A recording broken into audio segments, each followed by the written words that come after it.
Malala ang nangyari kay Renz Abando, nangyari nga ang iniiwasan mangyari nila kay.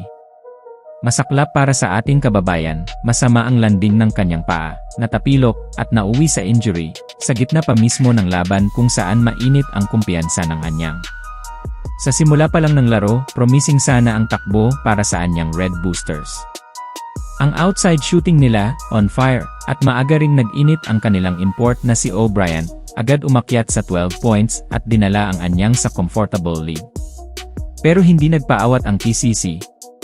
Pumasok sa eksena ang guard na si Yohun, smooth drive, easy layup, pero sinagot agad ni Bryce Washington ng 3. Sa last 30 seconds ng first quarter, another 3 pa mula sa local ng anyang, kaya 7 points ang abante.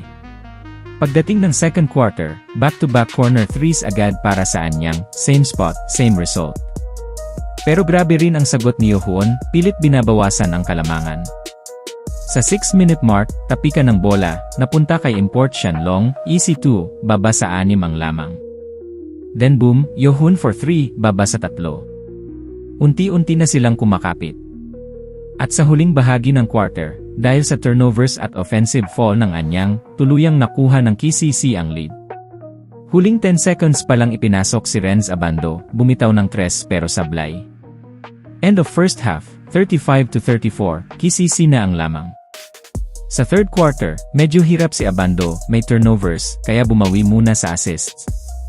Hinahanap pa niya ang rhythm hanggang sa finally, nakuha niya ang unang field goal.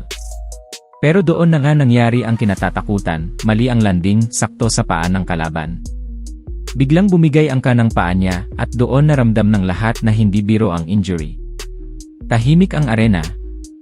Sana mabilis ang recovery, malaking kawalan siya para sa anyang.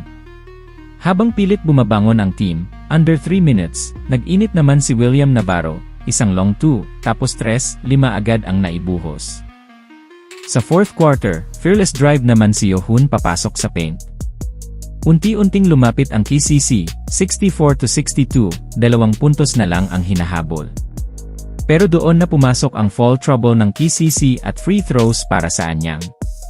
Unti-unting lumaki muli ang kalamangan, pero hindi sumusuko ang KCC. Sa huli, sa tulong nina O'Brien at mga locals ng anyang, naisara nila ang laban, 76-68, panalo ang anyang, pero may mabigat na kapalit. Dahil higit sa scoreline, tumatak ang tanong. Kumusta ang kondisyon ni Renz Abando, at gaano kalaki ang epekto nito sa kampanya ng anyang? Sana mabilis siyang makabalik dahil hindi lang anyang ang nag-aabang, kundi buong Pinoy basketball community.